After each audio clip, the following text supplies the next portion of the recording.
안녕하세요. 오늘의 천자문 사자는 가도멸객입니다.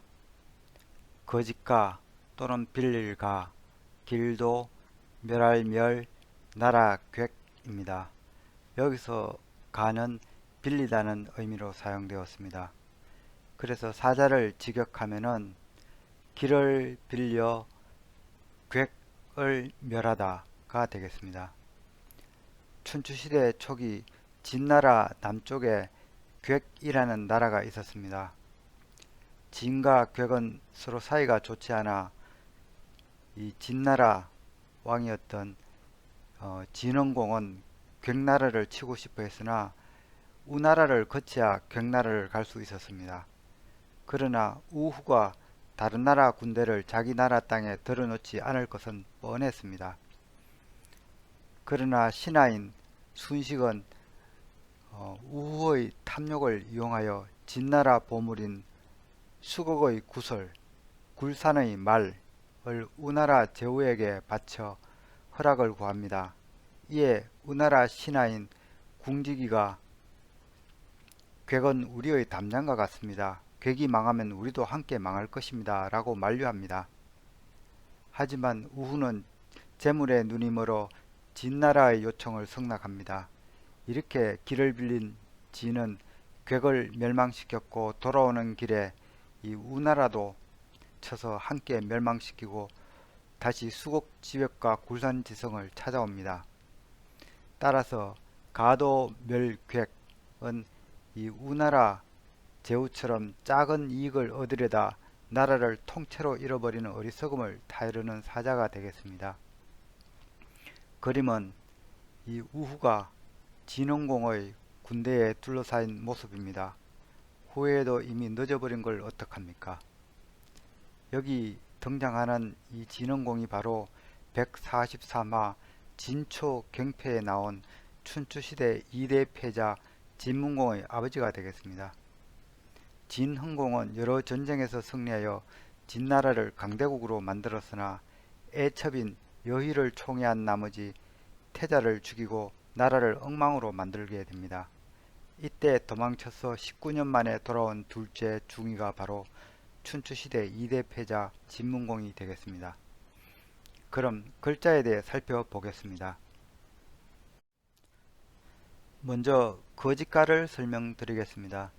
사람인 변에 빌가가 결합된 형태입니다. 빌가의 건무는 처음에는 손으로 V자 형태의 뭔가를 짚는 모습입니다. 땅에 떨어진 것은 아니고 어디 곡간 같은 창고에 쌓여 있는 것임을 알 수 있습니다. 나중에는 아래로 향하는 손톱조가 추가됩니다. 이 손은 빌려주는 손을 의미합니다. 그래서 이 자의 처음 뜻은 빌리다 또는 빌려주다 였습니다. 대개의 경우 고대 농경사에서 빌리는 물품은 식량이기 때문에 이는 곡식 창고에 쌓인 곡식을 빌리는 것으로 볼 수 있습니다. 그런데 빌린다는 것은 내 것이 아니라는 그런 의미가 있으므로 나중에는 가짜라는 그런 뜻으로도 발전됩니다. 그리고 가짜라는 건 하자가 있는 물품이라는 뜻으로도 이해가 되고요. 그리고 빌리는 것은 우리 집이 아니라 다른 곳에 빌리러 가는 것이므로 어디 멀리 가다, 멀다는 뜻으로도 발전이 되었습니다. 오늘날 빌리가는 빌리다, 빌려주다는 뜻으로 주로 쓰이고 있으며 성시하로도 사용되게 되는데 이는 이 자형이 멀리 가다, 오래 가다는 그런 속뜻을 가졌기 때문에 자손의 번성을 기원하는 의미에서 사용된 것으로 보입니다. 허물이란 의미로 사용될 경우에는 여기 이 오곡자가 붙어 이 옥에 허물이 있다, 즉 티가 있다는 것을 나타낸 허물가가 만들어졌습니다. 빌리다는 그런 의미와 이 날일자가 붙은 경우에는 날을 빌리다는 의미로 시간적 여유를 갖다는 뜻이 됩니다. 그래서 이 자는 텀과 결을가로 불리며 한가하다, 여유롭다, 아름답다는 뜻을 갖고 있습니다. 그리고 이 자가 멀다는 의미로 쓸 경우에는 여기 시험시험 갈 착과 합쳐져 결국 멀리 가는 발걸음이라는 그런 뜻이 되어서 멀하자로 사용됩니다. 또 이 멀다라는 그런 의미는 하늘에서 내리다는 의미의 이 비우자와 합쳐져서 먼 지평선에 내리는 저녁 노을을 가리키는 것으로 풀이되었습니다. 그래서 이자는 노을가로 불리며 속도수로는 이 붉다는 의미가 생겨나게 됩니다.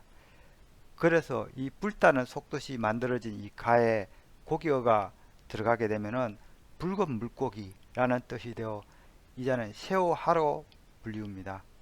새우는 불에 구우면 이 몸체가 붉게 변색하는 것에서 이 자형이 착안된 것입니다. 그리고 이렇게 사람인이 추가된 경우에는 다양한 해석이 가능합니다. 빌리는 사람 또는 빌려주는 사람의 의미로 빌리다, 빌려주다는 그런 뜻이 있을 수 있으며 가짜라는 그런 의미가 있는 경우에는 이 거짓말을 하는 사람이란 그런 뜻이 됩니다. 또 사람이 어디에 이르다는 의미로 사용될 경우에는 이를 격으로 불리고요.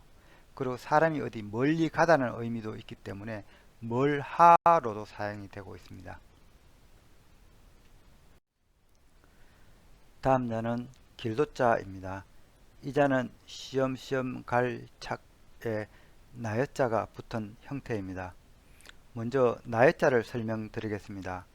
사실 나여는 111화 병사반계에서 한번 언급이 있었습니다. 왜냐하면 각골 자형에서 이 나여자와 집사자는 동일 자형이기 때문입니다. 혹자는 이 각골자를 나무 위에 지은 집이란 해석을 하기도 합니다. 그러나 나무 위에 집을 짓는 문화는 동남아시아와 같이 열대지방에서 뱀과 해충을 피하기 위해 있었지만 추운 동북아시아에서는 존재하지 않던 가옥구조가 되겠습니다. 정착 생활을 하기 전 선사인들은 한 지역에 잠시 머물다가 나무 열매나 사냥감이 떨어지면 다시 다른 곳으로 이동하곤 했습니다. 이들이 평지에 머물 경우에는 비와 바람을 피하기 위해 간단하게 나무가지를 세워 삼각골의 막집을 짓고 살았습니다. 막집은 정식집이 아닌 임시로 만든 간이 쉼터의 개념이 되겠습니다. 석기시대에 만들어진 막집의 경우 중앙에 모닥불과 같이 불을 사용한 흔적이 있어 음식을 익혀 먹었을 것으로 보고 있습니다. 그러나 임의로 지은 막집이기 때문에 떠나게 되면 그대로 방치해 버렸습니다. 그래서 각골자형의 의미는 거주지, 쉼터, 임시가옥이었습니다. 그리고 막집은 계속 유지보수하는 집이 아니라 사용하다 버릴 집을 의미했기에 또 다른 뜻으로는 남기다, 버리다, 포기하다 등의 의미도 생겨났습니다. 건문으로 오게 되면서 임시가옥이란 의미와 내버리다는 의미로 자연분화가 발생됩니다. 임시로 머무는 집이란 그 집에서 식사도 한다는 의미로 아래 입구자가 들어간 이 집사자가 되었고, 그리고 내버리다는 의미는 원형이 유지되어 오늘날의 이 남을 여가 된 것입니다. 특히 여는 딱히 고정된 장소가 아니었기 때문에 여라고 하면 현재 내가 있는 곳을 의미했습니다. 그리고 내가 있는 곳이란 의미는 나중에는 나를 가리키게 됩니다. 그래서 오늘날 남을 여는 나여자로도 불리게 된 것입니다.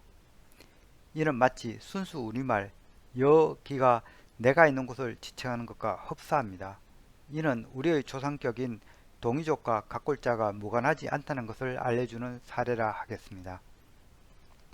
시험시험 갈 착은 건문을 보면은 거리를 뜻하는 행과 아래 발지자가 그려진 형태입니다. 그런데 이 발지자가 쭉 늘어져 있어 이 거리를 걷고 있는 이 걸음걸이가 늘어져 있다는 걸 의미합니다. 이는 거리를 여유롭게 걷는 모습으로서 쉬엄쉬엄 갈 착이 된 것입니다. 이 길도는 각골자를 보면은 내가 머무르는 이 거처로 향하는 이 발이 그려져 있습니다. 이는 집으로 돌아가는 길을 의미합니다. 임시 거주지를 마련하고 멀리 채집과 사냥을 한 후 다시 집으로 되돌아오는 길을 잊어버리지 않고 정확히 아는 것이 중요했기에 이 각골 자형은 돌아오는 길을 의미한 것으로 보입니다. 소전으로 와서는 이 집으로 향하는 발걸음이 바쁘지 않다고 보아 시험시험 갈 착으로 변화되었습니다. 오늘날 자형은 길, 도로의 의미로 주로 쓰이고 있습니다. 다음 자는 멸할멸입니다. 이 자는 삼수변에 이 업셀멸이 합쳐진 형태입니다. 이 업셀혈은 각골자를 보면은 이 불화자와 날이 달린 창이 함께 있는 형태입니다. 이 건문은 도끼 날이 달린 창을 뜻하는 여기 술자 안에 이 불화자가 있는 형태입니다. 고대에는 부족한 전쟁이 빈번했습니다. 그리고 전쟁에서 이기게 되면 이 전국지의 가옥들을 불태워 버렸습니다. 이와 같은 행위는 상대가 돌아갈 곳을 없앰으로써 다시 재기하기 어렵도록 하기 위함이었습니다. 따라서 이 자형의 의미는 없애다, 멸하다는 그런 방화의 의미를 갖고 있었습니다. 이때는 업체를 혈로 부릅니다. 사진은 2차 세계대전 당시 독일 기갑군들이 러시아 점령지 민가를 태우는 사진이 되겠습니다. 이후 건문에서는 형태 변화가 생겨 이 불화자가 술자 안에 들어가거나 소전처럼 이 술자 아래에 이 불화자가 배치가 됩니다. 이는 마치 끝이 넓적한 막대로 불을 두들겨 진화하는 것으로 보여집니다. 봄에 논두렁을 태우신 분들은 아시겠지만 이 보통 웬만한 불은 솔가지로 두들기면은 화원이 흩어져서 금방 꺼지게 됩니다. 그래서 이 자형은 처음 뜻과 다르게 불을 끄다는 소화의 의미로 뜻을 달리한 것으로 보여집니다. 이때는 혈이 아니라 이 꺼질 멸로 불리웁니다. 그리고 불을 끄다는 의미를 분명하게 나타내고자 소전에서는 다시 여기 물숫자가 추가된 자형이 만들어지게 됩니다. 즉, 이 물로 불을 끄다는 뜻을 명확하게 한 것입니다. 이 역시 이 멸할 멸, 꺼질 멸로 불리고 있습니다. 멸은 오늘날 점점 더 다양한 의미를 갖게 되어 멸망하다, 멸망시키다, 없어지다, 없애다, 다하다, 죽다, 열반 등의 다채로운 뜻을 갖고 있습니다. 오늘의 마지막 자는 나라객이 되겠습니다. 자형은 손톱조, 마디촌, 범호자로 구성되어 있고 이 합자로 만들어진 것처럼 보이지만 사실 이 각골자부터 있었던 오래된 자형이 되겠습니다. 각골자를 보면은 여기 호랑이가 있고 위에 호랑이를 매만지는 이 두 개의 손이 있는 형태입니다. 손이 아래로 향하고 있어서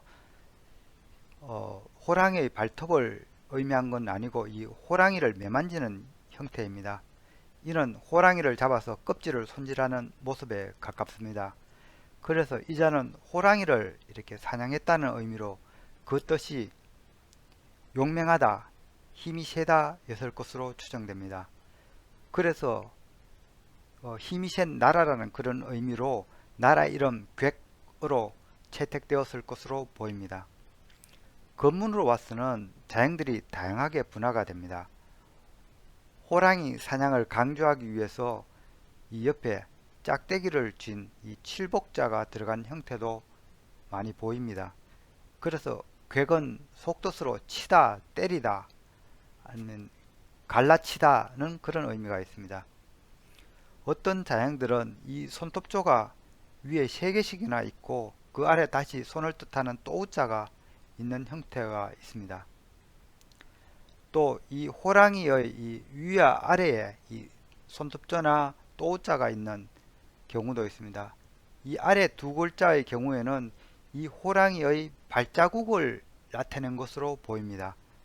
그래서 이 자는 이 호랑이의 발톱 자국이란 그런 뜻을 지니게 됩니다. 소전으로 와서는 여기 마디촌이 들어가게 되는데 이는 규칙적인 범의 발자국을 의미한 것으로 보입니다. 그래서 객은 처음에는 이 나라 이름으로 쓰였고 지금은 범의 발자국이란 그런 뜻도 갖고 있는 자가 되겠습니다. 이 객나라는 주나라 초기에는 세력이 강한 제후국이었습니다. 주나라 무왕이 상나라를 멸한 후 두 동생을 제후에 봉합니다. 객숙은 주나라 서편 옹땅에 위치하여 서객을 다스렸고 객중은 동쪽 제 땅에 봉해져 동객을 다스리게 됩니다. 두 나라는 주왕실의 동서 양쪽에 붙어 있어 울타리 역할을 했다고 합니다. 동객은 기원전 767년 정나라에 의해 멸망합니다. 이후 춘추시대에 들어와 세력이 약해진 서객은 이 동쪽으로 이주하여 이 남객을 세웠지만 기원전 687년 이 진원공의 이 진나라에 의해서 이 가도 멸객으로 이마저 망해버려 역사에서 사라져버리고 맙니다. 이 지도에서 진나라가 이 남쪽의 이 남객을 치려면은 이 기다란 이 중조산을 돌아서 위나라를 지나쳐 오든지 아니면 여기 오나라를 통해서 가깝죠. 이 남격으로 먼저 가야 됐습니다. 그런데 제물력에 눈이 먼 이 오나라 제후가 통과를 허락해 주고 말죠. 그래서 이 남격은 멸망해 버리고 맙니다. 이상으로 천자문 사자 가도멸객 즉 진원공이 우국기를 빌려 이 객국을 멸하였으며 덤으로 어리석은 이 우나라도 멸하였다는 사자성어를 마치도록 하겠습니다. 이 그림은 이 푸른 구슬과 명마를 받고 좋아하는 우후와 이를 말리는 궁지기가 그려져 있습니다. 궁지기는 객나라는 우나라의 담양과 같은 나라이며 객나라가 망하면 우나라도 함께 망할 것이라 말렸습니다. 그러면서 비유한 말이 순망치한 보고상의입니다. 입술이 없으면 이가 시린 법이고 덧방나무와 바퀴는 서로 의지가 되는 법이니 하나가 망가지면 나머지도 망하게 된다고 설득합니다. 이 우후는 탐욕의 눈이 멀어 허락해 버립니다. 이에 궁지기는 바로 짐을 싸 가족과 함께 우나라를 떠납니다. 이때 함께 반대한 신하 중에는 백리해가 있습니다. 백리해는 서쪽 진에서 나중에 벼슬을 받게 되죠. 그래서 진목공의 폐업을 도운 유능한 인재입니다. 아무리 현명한 신하가 있어도 왕이 깨닫지 못하면 아무 쓸모가 없는 모양입니다. 참고로 수레바퀴의 이 덧방나무는 이 술에 태를 지지 않은 보조목을 말합니다. 이러면 거친 바닥의 충격에도 바퀴가 잘 견디게 됩니다. 이 그림의 수레는 이 두 개의 덧방나무가 지되어 있고 이 바퀴는 이 네 개의 덧방나무가 지되어 있는 형태입니다. 시청해 주셔서 감사합니다.